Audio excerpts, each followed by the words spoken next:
All right. So, hello everyone, and thank you for joining us today for MMFCU's Creating a Budget and Saving Money webinar. My name's Jackie Lopez, and I'm the marketing manager here at the credit union. Joining us today, we have Andrea Gideon. She's the financial literacy coordinator at Springfield Technical Community College. Her goal today is to highlight and discuss the different budgeting styles and techniques that are out there and which ones may be best suited for you. So, thank you, Andrea. No, thank you for having me, Jackie. So as she said, my name is Andrea. I work here at Springfield Technical Community College, and I am coming to you guys today, presenting the third webinar in the Springs series.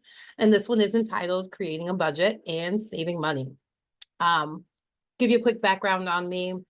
So as she mentioned, my role here at STIC is the financial literacy coordinator.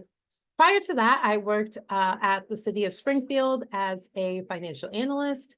And before that, I even did some time at MassMutual, working my way up from the call center and customer service to back operations. So I am happy to be with you guys again today. So let's get started. As she mentioned, if you guys have questions throughout, please feel free to pop those in the chat. I will be checking them intermittently and trying to answer them as we go along. All right. So first things first, there's a few questions that I'd like you to ask yourself. As we dig into different types of budgeting and what they consist of, let's take a screenshot of this page or jot some of these questions down. You may be surprised by thinking that you have the answers to these until you really start to have to put pen to paper and realize like, oh, I thought I knew the answer to this, but I actually don't. So first question, do you know how much to spend on bills or how much you do spend on bills versus your wants every month? Question number two, do you know how much money is left after paying all your bills? Or is there any money left after paying all your bills? Third question is any of your earned money going into a separate savings account? Number four, what is your debt to income ratio? And that basically just means how much money do you owe versus how much money you bring in, net. And then what are your budgeting style options? Do you have any idea of what those options are out there? Have you tried any of them? Do you have a tried and true method that works for you? If you want, feel free to pop that in the chat. I'd kind of love to see what your guys' responses are in regards to that. Now, stick a pin in this because we're going to dive deeper into some of these questions a little later in a few slides. One thing I'd like to do now with you guys, though, is in addition to the questions you see on the screen, I have two more for you. And I'd like to take a few seconds to give you a chance to put your answer in the chat. The first question is, how many savings and checking accounts do you have? Some people just have one savings, one checking. Some people have more. So I'm curious to know how many checking accounts and savings accounts do you have? Not how much is in them, just how many bank accounts do you have? And then the next question is, how much do you typically have to spend or play with after you've paid your bills? Now, this one I won't expect you to put in the chat if you don't want to. I know it's rather personal. But I'm curious if you know what that looks like. All right, so we got some answers coming in. One person said one checking, multiple savings for different savings goals. I like that. We got someone with 3 checking accounts, 2 checkings and 3 savings. 1 checking, 3 savings, 1 checking, 2 savings. All right, I'm starting to see a little pattern here. 2 for both checking and savings. 2 checking and savings accounts each. 2 checking, 1 savings, 3 checking, 2 savings.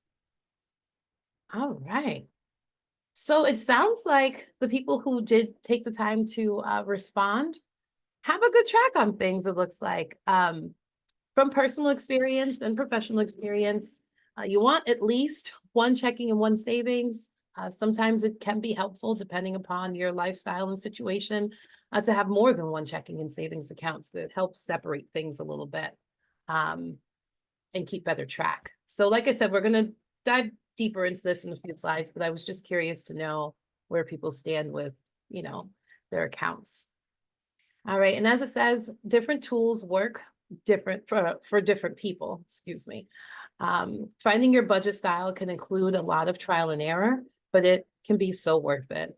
So make sure that you do have patience with yourself through this journey, because it's not a one size fits all, and it's not a one and done either. So you might have a budgeting style that works great for you right now, that may not work in 6 months. And so you'll have to kind of check and adjust. Be patient, and then more importantly, enjoy the journey, because it's not meant to end. All right. Not at least while you're still working. Okay. So when it comes to money knowledge, we have the basics down, like gross income minus your expenses equals your net income, right? I think we all know that equation. We may also know things like our current credit score or the overall balance left on your mortgage. But I'm curious to know, can you speak to how much you have in your checking account at any given time? Do you know what your debt to income ratio is, or how to even calculate it? Can you name the interest rate or credit utilization ratio on any of your credit cards? Lastly, can you ramble off your interest rate on that mortgage? And when was the last time you looked at how much you're paying towards taxes and interest versus principal? Now, I know what you're probably thinking, like, who can ramble off all this stuff at just, the drop of a dime? And it's knowing the details, like these questions that I just asked, that are really going to define how you move through your financial wellness journey. Now, don't get me wrong, it's not expected for you to know every single answer to any of those questions, but more so to provoke the thought of, do I know how my money is being spent and or used? And the more you know about how your money is working, the better your decision should be about how it's used. All right. So on the screen, you'll see some websites, which I know the Mass Mutual Credit Union team is going to send out to anyone who is looking for these links. But there are some free resources for you to take a look at as far as learning and increasing your money knowledge. So you have that there.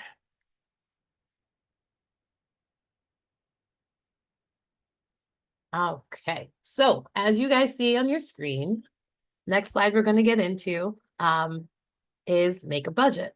Now, this is probably my favorite part of budgeting, because this is what gives you the full picture, right? So now, as we move into this slide, some of those thought-provoking questions that I had asked earlier a few slides back are going to come into play here, right? So how we have a pretty, well, here we have a pretty basic budget worksheet. And there are others out there that are definitely more detailed and more geared towards, certain professions and incomes. But this is pretty much your basic one that covers the general expenses that one pays on a month-to-month basis. Now, typically when creating a budget, most people budget on a monthly basis. I have seen it where it can work better for some people to budget on a bi-weekly basis, being that their monthly income may not be guaranteed. So they'd rather just work in smaller chunks on like a every week or every 2-week basis. So like I mentioned earlier, part of this process is figuring out what works for you. Because it doesn't have to work for everybody, but as long as it makes sense and works for you, right? So you may find out after trying this out, that it may be more beneficial for you to create a bi-weekly budget. Now, this is broken down by income and expenses, and then detailed to try and capture every possible expense you can have in a given month. And I think they even have a section at the end for other, so miscellaneous stuff.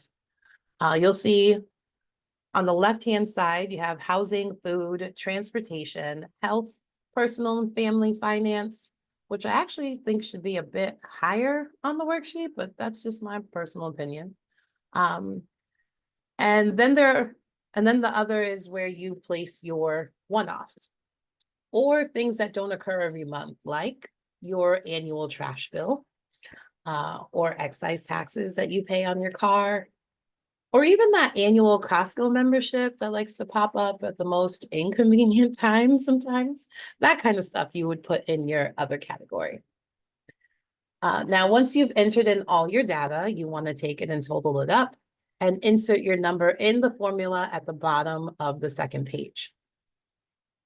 Now, hopefully you're in the green after calculating your formula and you still have some money left over.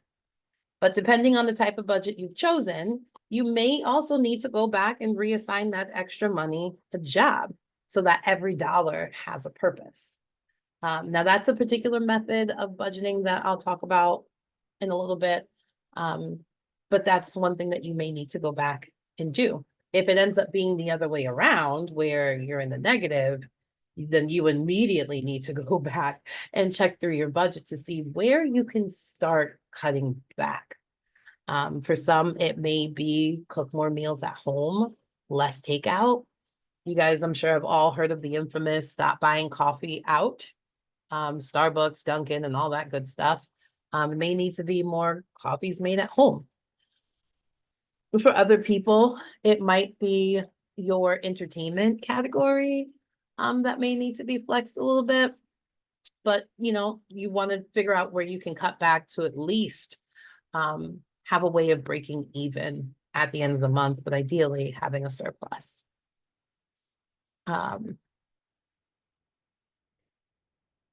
Now, if you've done that and there's nowhere else to cut from, then you may need to figure out how to start leveraging your income. And what I mean by that is supplementing your income with maybe dog walking, or if you're good at artistry, maybe now the time is during graduation where everybody's, you know, giving gifts. Maybe you offer to draw a family portrait of a graduate. If you don't have any artistic talents, there's DoorDash, there's Uber Eats, there's Instacart. We live in an age now where there are a plethora of options that you can utilize and at your disposal to generate and create a second income. And I'm talking to you guys, but I'm also talking to myself in this one, for sure. So explore those options out there, and see what can be, see what can be done to help leverage your income. So that way, you know, you're either breaking even or having, you know, surplus at the end of the month. All right. So the next slide that we're going to look at here is the financial milestones. First immediate thing you want to make sure that you do is create an emergency fund. It used to be that 3 to 6 months was enough money to carry you through, but I think we've all learned during COVID that that just is not the case anymore. And even more so now with the rate of inflation,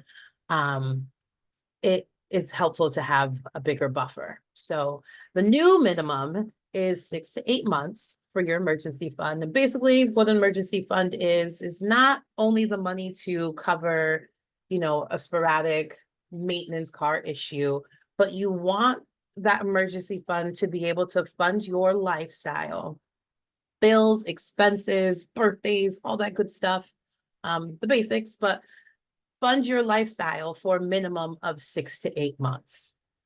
All right. So that's the definition of an emergency fund. After you get that done, you want to try and max out your 401k employer match. If they are offering, for example, you work at a company and they say that they will match up to 5%, you want to try your best to put in that 5% so that you are getting a total contribution towards your 401k of 10%. It's not common, I don't feel like lately, for employers to offer a match. So if they are, that literally is free money that you're giving up or not taking advantage of.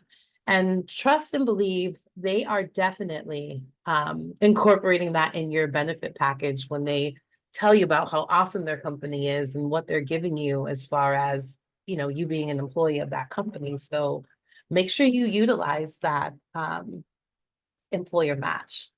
Now, after you've done that, you next want to look at purchasing life insurance of some sort. There's a ton of options out there, whether it's universal life, whole life policies, term life policies. You definitely want to have something in the books because, speaking from experience, the cost of even a cremation now has increased dramatically.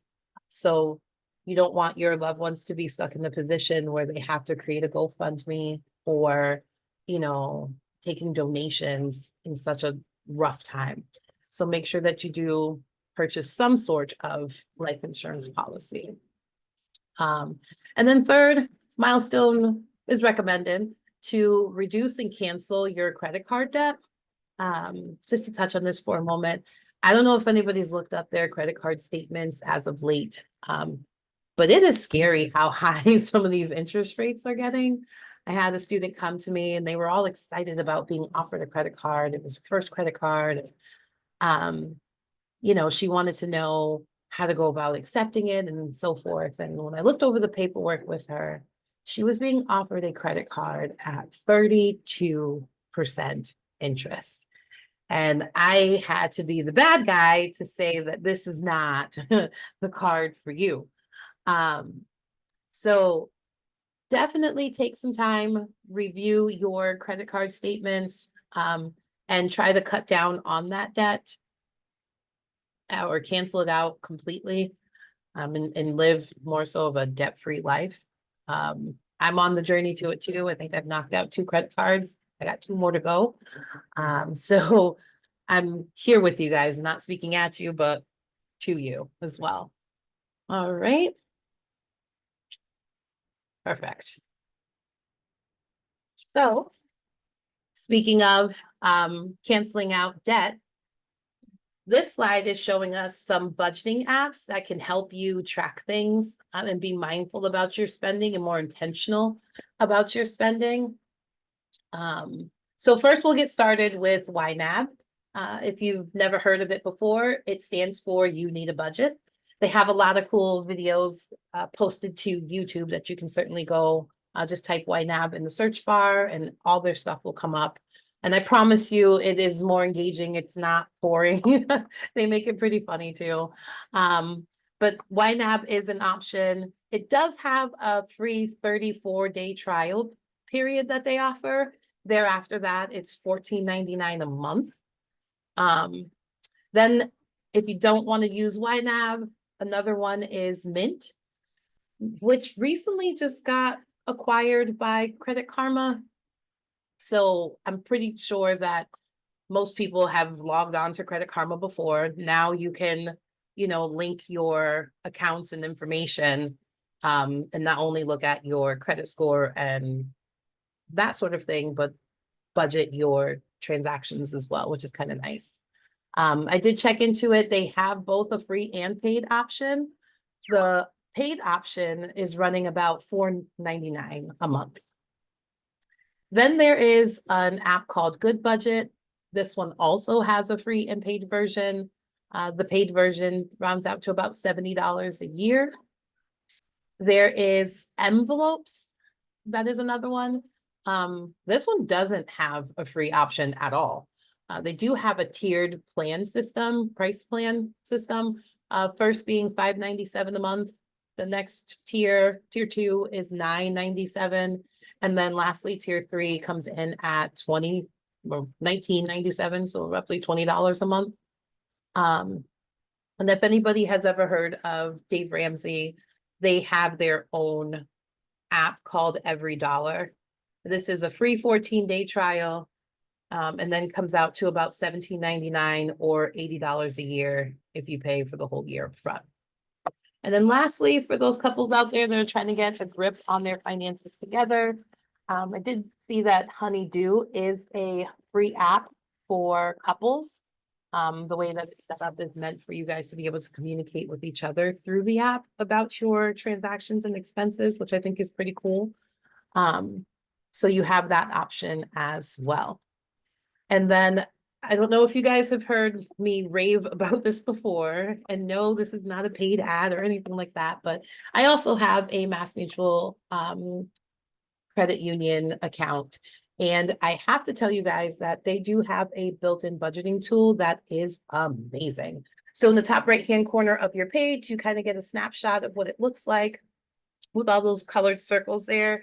It's very user-friendly, very intuitive, and you can do so much. So you can plan out your goals on this budgeting tool. You can set limits to how much you want to spend and get notifications if you go over.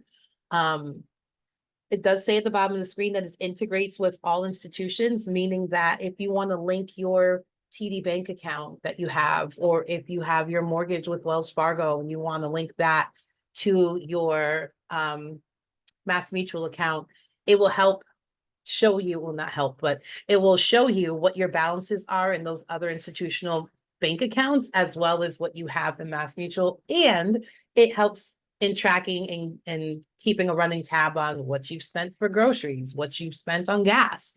So that way you can just go to one place and look at it all, which I think is amazing. So if you haven't tried it out yet, feel free to give the credit union a call if you need help figuring out how to use it. But I definitely would recommend it, not only because it's good, but it's free. So, and I'm all about free, especially if it works good. So definitely take a look at that. All right, so next we are going to talk a little bit about the different types of budgeting. Because as it says, you want to set your budget up for success. So on your left-hand side of the screen, you'll see that there are 4 pretty much popular budgeting types. You have what's called the 50-30-20, which, depending on your finances and your living situation, I've seen this vary from 50-30-20 to 60-20-20, or 60, excuse me, 30-10. The numbers basically mean 50% on your needs, 30% on your wants, and then 20% towards your savings. But again, as mentioned, it all depends on what your financial situation is. If you live in a big city where the cost of rent or having a mortgage is, very large, then it may not be possible for you to not exceed more than 50% towards your bills. You might have to put 60%. But then if you do that, you just want to make sure that you adjust that additional 10% from one of the other categories, most likely your wants category. So that's what that budgeting system is. The next budgeting system is called the envelope system. I'm sure many of you, if not all of you, have seen it. There are people who print out envelopes with different categories. So they will have an envelope for their mortgage. They'll have another envelope for groceries. They'll have another envelope for gas, so on and so forth, according to that budget sheet that we had seen a few slides back. Every category gets an envelope, and then in the envelope, they work off a cash system, right? So if you're allotted $500 for groceries, $500 goes in your grocery envelope. And then once the money's gone, you're done until the end of your budgeting term, whether it be biweekly or monthly. And then you re-up that money again. The goal with this system is you work with what you have. So you don't get enticed to swipe and spend more than you have, and there's less chance of an overdraft fee or less chance of having to use credit cards and that sort of thing. This can work if you are diligent. And then for people, when they have leftover money, they reassess and give that extra money a job, or they roll it over to the next month to give themselves a little bit of a buffer. But that's essentially what the envelope system is. Third, you do have the pay yourself first option. And that's basically making sure, because oftentimes when we set up a budget, what do? You go, you look at how much your rent is and all your necessities like utilities, water, that sort of thing, groceries. And then after you've allocated all your money, you look at what you have left, and then that's what you use to save. But chances are you have taken a large portion of what could be towards savings and allotted it towards something else. With the pay yourself first budgeting method, you automatically, immediately take your savings amount out of your net income that you're paid, and then you work with what you have left, just to ensure that you will always make sure that you take care of yourself and pay in towards your future first, regardless of what happens. This works for some people in making sure that they don't spend outside of, their means, essentially. But just also ensuring that you do have a plan for your future by paying yourself first. And then lastly, as you see, there's something called the zero-based budget. Dave Ramsey, I think they live by this budget method. And that's when you calculate down your budget. I'll just go back a few slides so you can see. When you calculate your budget out, remember how I told you if you had anything left over after you take your income and subtract your expenses, if you had anything left over, in the zero-based method, you take that money and you give it a job so that every single dollar that you bring in is accounted for. Now, from what I've heard, this method can be a little strenuous in the beginning to get started, but I've also heard from people that do it, they absolutely swear by it. So you have that as a fourth option, and I'm sure there's probably more out there. But those are the four main ones that people typically use. As it says, revisit your budget periodically to see where you can trim or save money. For example, get a new quote for a home insurance company, or call your internet provider for any promotions, which is something I need to do. See if your car insurance offers discounts for paying the premium in full. I just recently got offered a $400 discount by paying my car insurance for, the 6-month premium rather than doing it monthly. So those small things can definitely help in going a long way in saving. Also, they do have what's called Zogo. It's an app on your phone that you can download. My daughter, who's 11, uses it and loves it. It's a game where she gets to learn about financial literacy and earn points towards, buying gift cards or discounts in stores. So there's that, and that's also free to sign up with. And then you'll see in the bottom right, it says automate anything. Automate your savings straight from your paychecks. Bills where the amount rarely fluctuate. For example, a cable bill, a cell phone bill, health or life insurance payments, etc. My only recommendation is make sure you have a grip on your expenditures before you automate. It can be a great tool in helping to make sure that you don't miss a payment or, submit a late payment. But if you don't pay attention to when those things are being deducted, you may run yourself into another issue of getting an overdraft fee, which defeats the purpose of automating. So make sure that you got a grip on that first. And once things are smooth sailing, certainly look into automating those stable bills that don't change or fluctuate, to just kind of make life a little easier. Okay.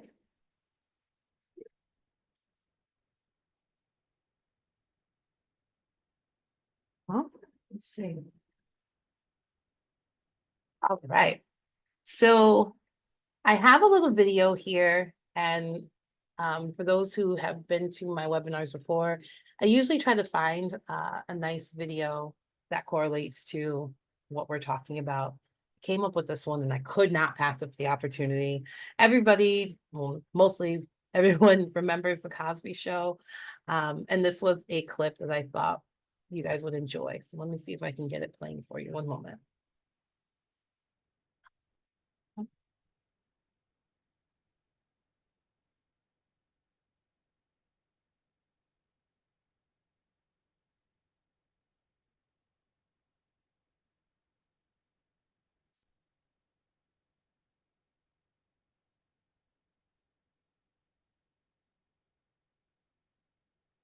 One second, I can't seem to get it to play.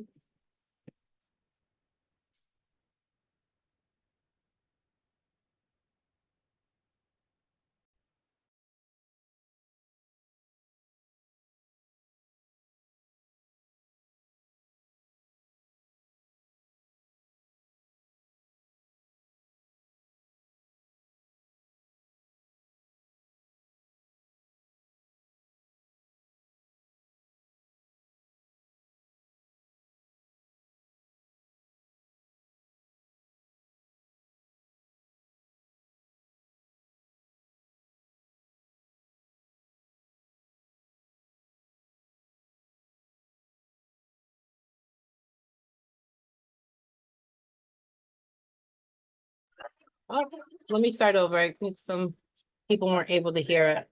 Can you guys hear it now?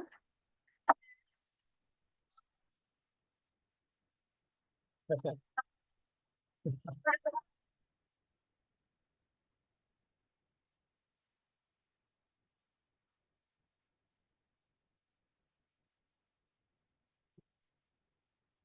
can hear me, but no Hard sound. to get good help, isn't it?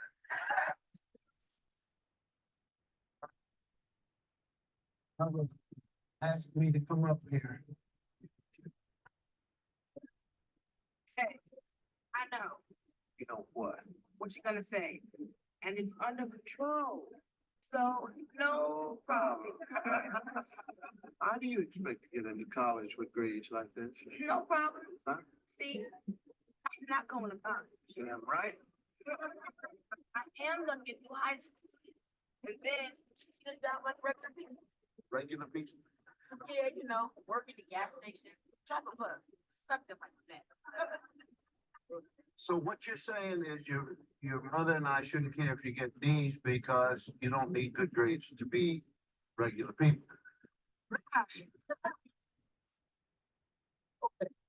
Oh, suppose you graduate from high school. Let's say you just slide by. All right, now you gotta find a job. Now, what kind of salary do you expect for a regular person? $250 a week. $250 a week? Yeah. Sit down. I'm going to give you $300 a week. Yes, indeed. $300 a week, $1,200 a month. All right? Great, I'll take it. Yes, you will. And I will take $350 for taxes. Whoa. Huh? Yeah. Now, because see, the government comes for the regular people first.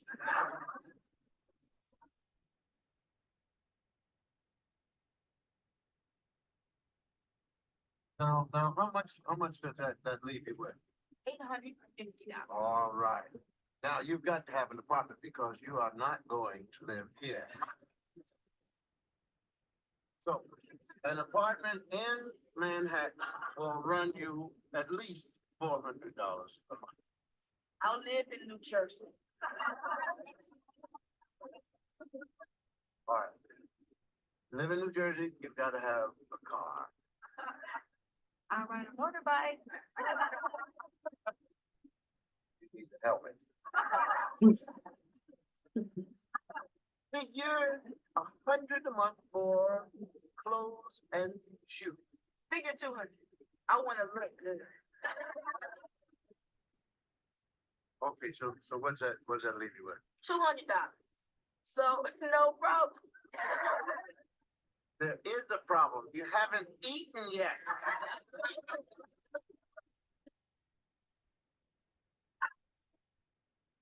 You buy a bologna and cereal. So I got everything I need, plus $200 left for the month. You plan to have a girlfriend? For sure.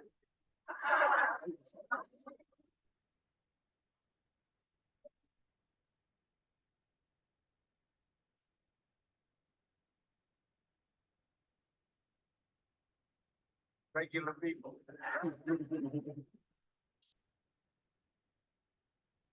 All right. I hope you guys enjoyed that. Possibly be the most One second, let me Talk pause to this. us.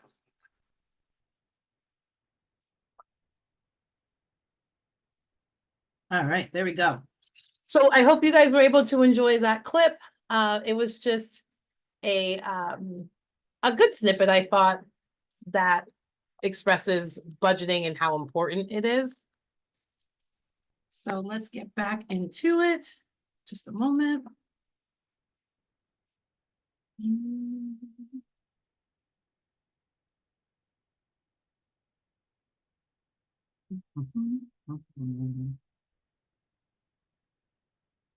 One second.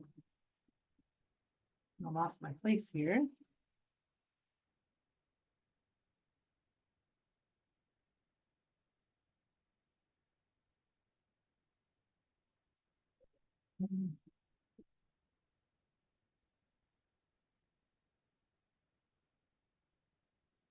Gotta love technology, yeah? So we are here. All right, thank you for your patience. I am back. So, removing debt is what we're gonna be moving on to. Now that you've created your budget and you've curbed the spending and identified the leaks, it's time to put action towards paying off that debt. Let's take a look at 2 popular ways that you can use to pay down your debt.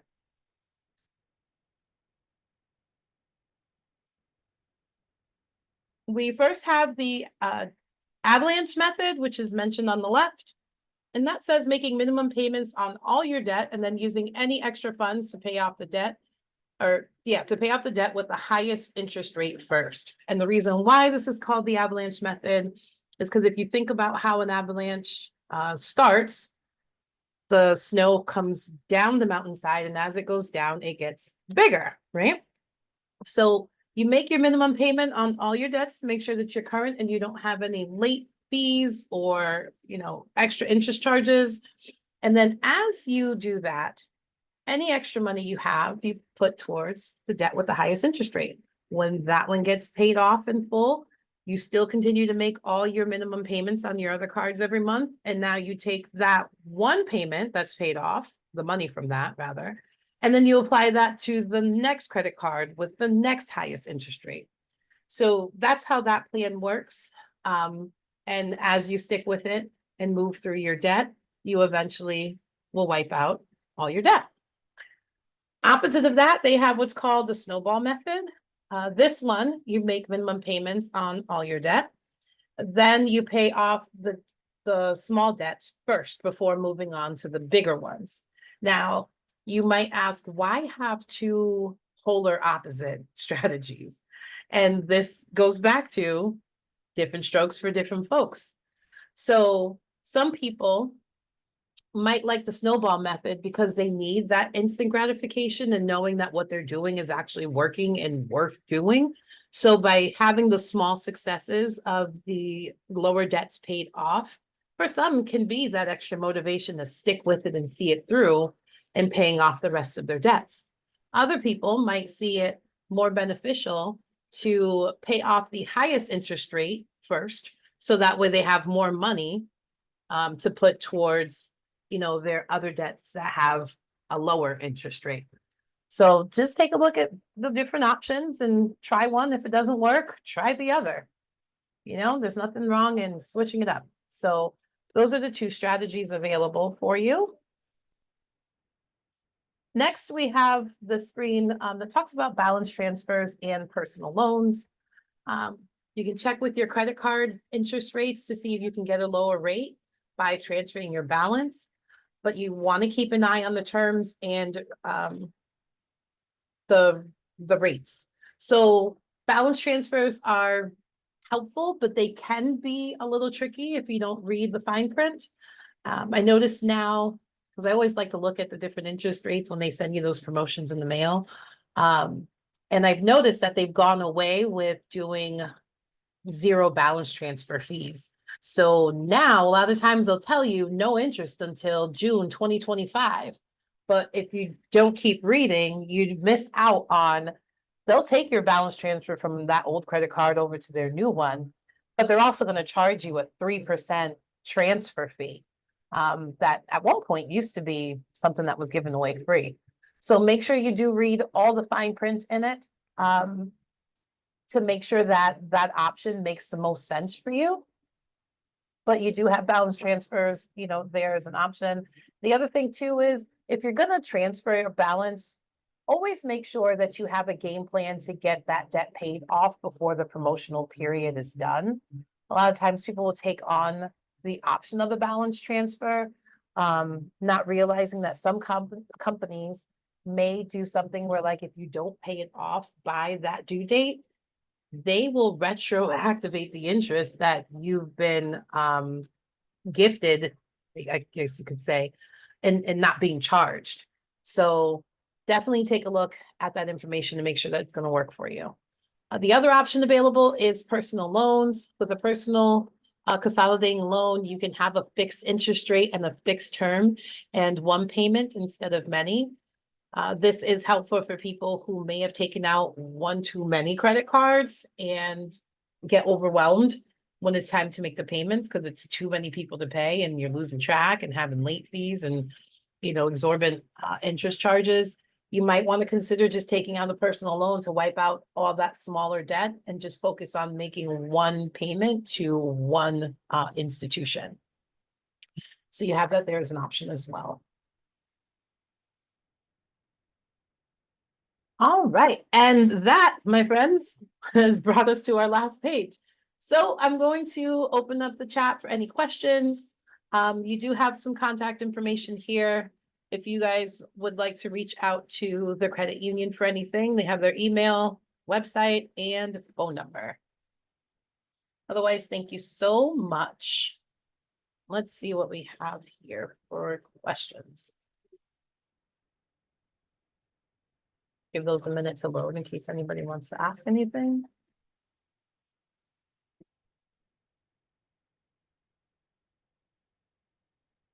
Oh, Christy Burgess says, thank you. You are most welcome. I hope you enjoyed yourself and that you learned something today.